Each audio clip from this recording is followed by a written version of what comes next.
La sucesión de contenido que se da en Onda Culta, hoy tenemos a un dirigente histórico del justicialismo, alguien que tiene una relación con el arte muy profunda, que es Raúl Padrón. Creo que no necesita mucha presentación, alguien que conoce a mi familia, lo conocemos de la familia, y bueno, y es una persona que siempre ha estado atrás de la cultura, en el justicialismo, en los diferentes momentos históricos del país, un dirigente muy reconocido y muy querido, no solo por la gente del justicialismo, sino por todo el espectro político, porque hoy estamos homenajeando el 2 de abril y está ese sentimiento. Entonces, bueno, queremos hablar un poco de eso y tiene muchas cosas para contarnos. Maestro, ¿cómo anda? Muy bien y muy agradecido y muy generoso en tus conceptos, ¿no, Jorge? Y acá el amigo Juan Cruz Castiñeira, no Castañeira, como dicen por ahí. Un honor estar con ustedes participando de este programa. Y para una fecha tan grata, ¿no? De alguna manera, que es cuando se recupera, por lo menos temporalmente, pero eternamente en el espíritu colectivo de la comunidad nacional, el sentimiento patriótico y esa pertenencia geográfica que son las Malvinas argentinas, ¿no? Que lamentablemente hemos caído en los últimos tiempos en una suerte de desgobiernos claudicantes y serviles al imperialismo que masacró a lo mejor de nuestras nuevas generaciones. Ahora bien, más allá del sentimiento, ¿no? Que es muy... porque, a ver, tuvimos un revés militar, una derrota, eso genera un dolor muy grande, pero después de tantos años, ¿hoy qué deberíamos hacer o por dónde pasaría una solución para mejorar nuestra situación como nación, valga la redundancia, frente al problema de este territorio que tiene que reintegrarse a nuestro patrimonio nacional? Bueno, en primer lugar hay una cuestión general, ¿no? La situación de decadencia y disgregación cultural que sufre la nación argentina por parte de estos desgobiernos, de alguna manera nos convierte en factoría o colonia, ni siquiera a veces colonia, factoría. Y esto nos desnaturaliza frente al concierto universal de naciones en nuestro legítimo reclamo del derecho que tenemos sobre este territorio argentino. Así que, en primer lugar, recuperar nuestro acervo, nuestra tradición, nuestros valores y el espíritu de recuperación de aquello, que es algo que a veces desde los medios de comunicación masiva y desde una pseudo clase dirigente que desgobierna, se genera una suerte de sentimiento o actitud claudicante frente a este hecho. Y esto es repudiable desde todo punto de vista, porque es un renunciamiento a una existencialidad a la que no se puede decir no, a la que no se puede precisamente renunciar. De manera tal de que creo que la actitud primigenia debe ser esa. Vos fíjate que nosotros hablamos de soberanía. Soberanía es autodeterminación. Soberanía es tener conciencia y no tener dependencia. Y tener una política que tenga una prevalencia de nuestros derechos, de nuestras necesidades, de nuestros valores. Y en este momento, lamentablemente, vos fijate que hace pocos días, con motivo de fin de año, hay una Secretaría de Estado que envió por ahí cartas de esta salutación con una cartografía trucha donde no figuraban ni las Malvinas, ni las Islas Georgia, ni la Antártida. Era una carta de salutación del Estado argentino a embajadas, a funcionarios. Mira, lo que me decís no deja de sorprenderme, pero por otro lado me sorprende, porque tengo entendido que en muchas reparticiones ya hay una ley para que el mapa oficial argentino sea el mapa bicontinental, sí, donde, oh casualidad, las Malvinas están bien en el centro, porque digamos que el cuadrante superior es el territorio continental y el cuadrante, digamos la mitad de abajo, o léase cuadrante inferior, es toda la Antártida Argentina y las islas del Atlántico Sur. Bueno, esto que vos señalás agrava la actitud claudicante de estos funcionarios. Me refiero a Carolina Stanley, ¿no?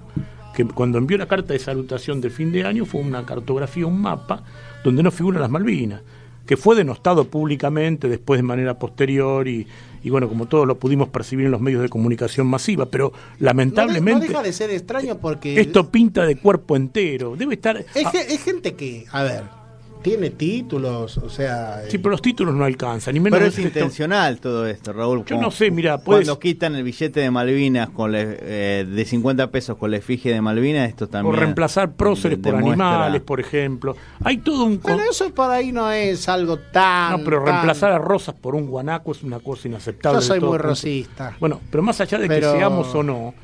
creo que igual esos son símbolos. Yo pienso que hay que hacer... Pero el hombre se manifiesta en símbolos. Eso tenés razón. La simbología determina un poco el destino de las culturas, de las civilizaciones, de las tradiciones.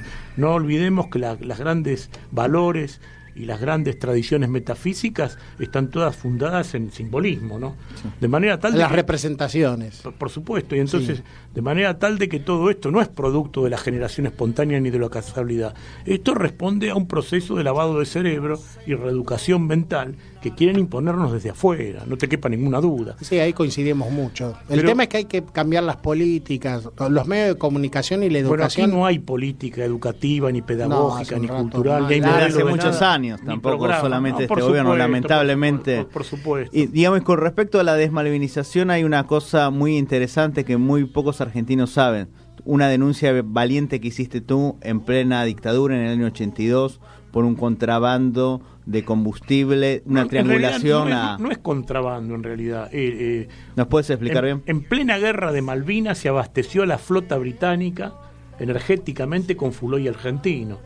Y nosotros en el 27 de julio del año 1982, hace exactamente 37 años, se van a cumplir 37 años, hicimos la denuncia de la venta de full oil a la flota británica por parte de Shell e YPF a la Marina Británica, a los submarinos británicos.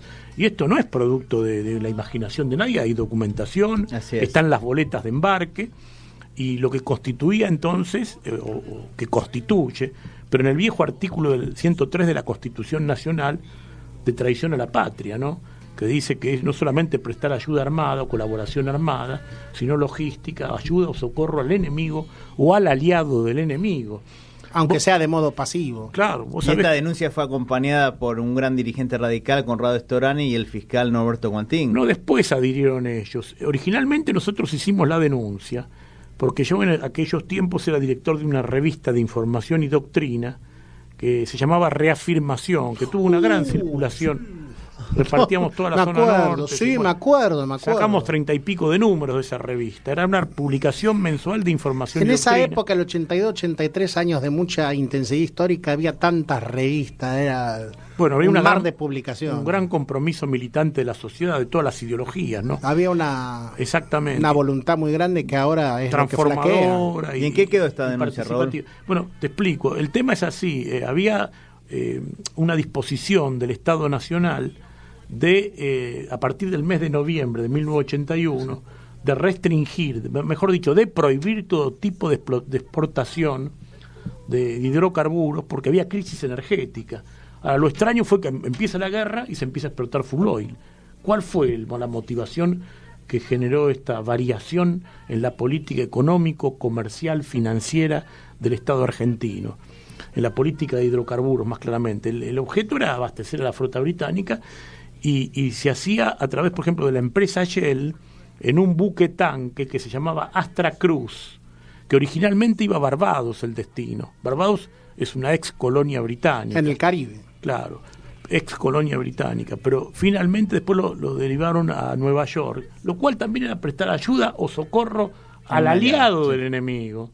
Está en el artículo 103 del Código Penal, aunque el full oil hubiera sido enviado para alimentar calentadores de las señoras gordas de Nueva York. Pero era un disparate esto, frente a la formulación del Estado argentino de una fuerte crisis energética, y más en estado de guerra. Ahora, Raúl, ¿sabes lo que me parece? Suena bastante extraño o bastante alevoso. Bueno, es terrible, sí. Bueno, nosotros hicimos la presentación como correspondía, por escrito y con documentación frente al juzgado del que era entonces juez federal Eduardo Francisco Marcuar, Secretaría Saint-Jean. El juez había sido designado por el proceso y el secretario era uno de los hijos del gobernador de la provincia de Buenos Aires, el general Ibérico Saint-Jean, que después falleció estando detenido por delitos de lesa humanidad. Y que fue presidente después de Galtieri en medio de la derrota, fue 2 días, o un día presidente hasta de Viñones. Hasta que llegó Viñones, exactamente. Estuvo en el interinato ese, pero no... Sí, en el momento más amargo. Ahora, esto la historia casi no lo recuerda, pero fíjate vos que... que aparte el ejército quedó solo en el proceso. Porque hubo mucha desinteligencia, y me acuerdo que la Fuerza Aérea, que era más partidaria en una salida civil rápida, y la Armada que estaba ahí, se fueron del proceso y después volvieron.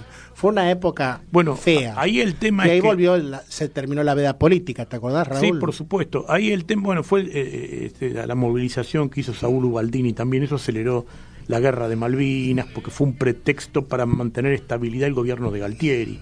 Pero era parte de una estrategia internacional donde tenía mucho que ver Estados Unidos e Inglaterra. Pero acá la realidad es que el Fuloy, vuelvo al tema del abastecimiento de la flota británica, el Fuloy salía de la Shell a través del buque tanque Astracruz. Pero después hubo 3 buques tanques de bandera griega, el Estrofades, el Nicolaos y el Etanisos, que también abastecían al enemigo británico. A ese enemigo que estaba masacrando a nuestros jóvenes en las islas.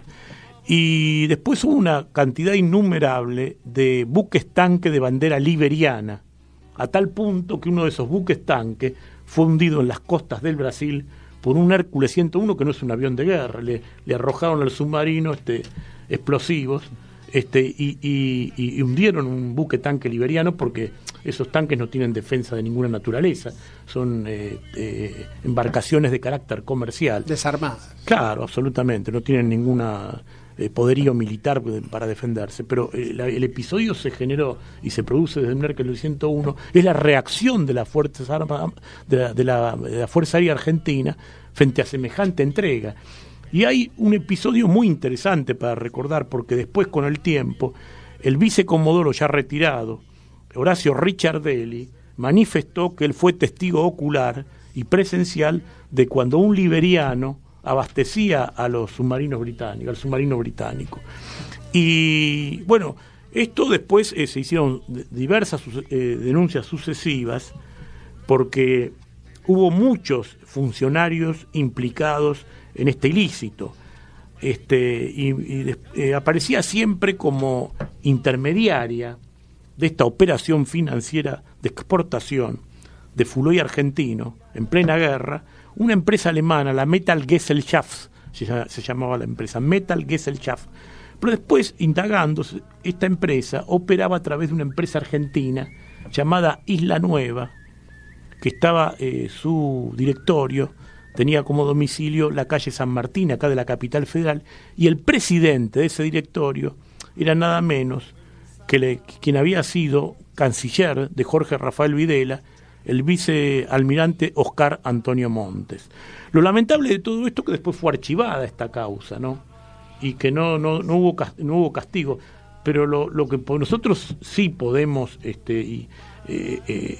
replantear frente a la sociedad, frente a la historia y frente a la investigación que siempre revitaliza el pensamiento y las actitudes de una nación, sobre todo en casos específicos tan graves como el de Malvinas, es desarchivar la causa que está archivada en la Cámara Federal de la Ciudad de Buenos Aires, y que se vuelva a investigar todo esto, y por lo menos que el juicio histórico condene definitivamente a los responsables de semejante aberración, ¿no? Y que vuelva a tener repercusión mediática, porque en el año 82 salió en todos los medios. Bueno, ustedes tienen ahí, yo les di un frondoso dossier, ¿no?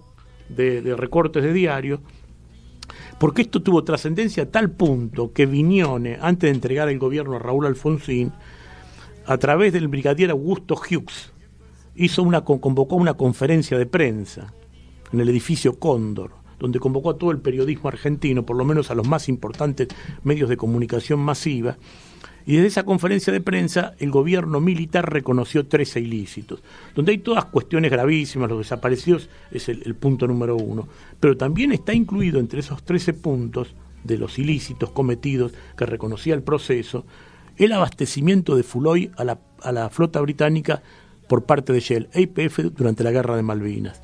Y por eso nosotros pensamos que es aberrante e injustificable e inaceptable desde toda óptica, desde todo punto de vista, que no haya habido condenados. Y lo más grave es que ningún narrador, ningún historiador, ningún investigador, ningún relator historiográfico, investigativo, prácticamente nadie hace mención de este episodio, quedó olvidado. Y lo sorprendente es que ustedes tienen en posesión, que yo les he transmitido. Sí, la documentación es terrible la cantidad de diarios, revistas. Incluso en la revista del Partido Comunista, en la revista nacionalista Cabildo, salía eco en todos lados, y en los grandes medios de comunicación. Vos lo dijiste, sí. Desde Cabildo hasta el Partido Comunista, todos los matices y las variantes ideológicas condenaron este hecho y lo denunciaron. Pero en la historiografía no aparece absolutamente. Pero es bueno ahora que se está haciendo un revisionismo de Malvinas, que hablemos de estos temas y que se pueda reflotar a nivel político y judicial. Espero que el nuevo gobierno pueda tomar cartas en el asunto. Bueno, yo no sé si el nuevo gobierno lo hará, porque vos sabés que cuando yo hice la denuncia, a la misma adhirieron infinidad de personalidades públicas de gran relevancia social, cultural, estadual, política, militante.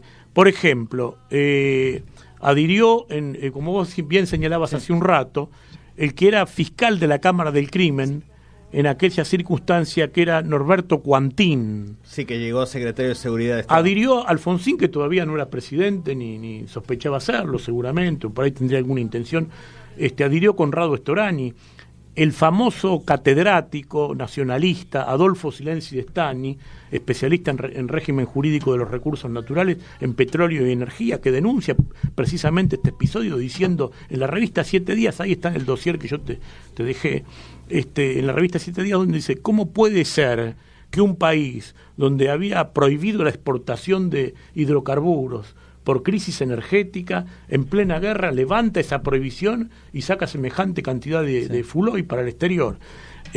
Bueno, después adhirieron, por ejemplo, Conrado Storani, que era el perito especialista. Lamentablemente todos fallecidos, Cuantín, Storani. Edgar Sá, que había sido el procurador del Tesoro de Isabel Perón, ex diputado nacional. Raimundo Salvat, subprocurador del Tesoro de Isabel Perón, ex ministro de Educación de la provincia de Buenos Aires de Perón, en el segundo gobierno del general Juan Domingo Perón. Estaba también Miguel Unamuno, participó de esto, Vicente Trípoli, el doctor Juan Carlos Ortiz Almonacid. Pero es extensísima, frondosa la nómina de personalidades, catedráticos e investigadores que adhirieron a esto. Fermín Chávez, bueno. Raúl, sí. Para ir redondeando, ¿no? Te voy a hacer una pregunta que puede parecer un poco tonto, un poco obvia. ¿Los argentinos realmente nos queremos entre nosotros?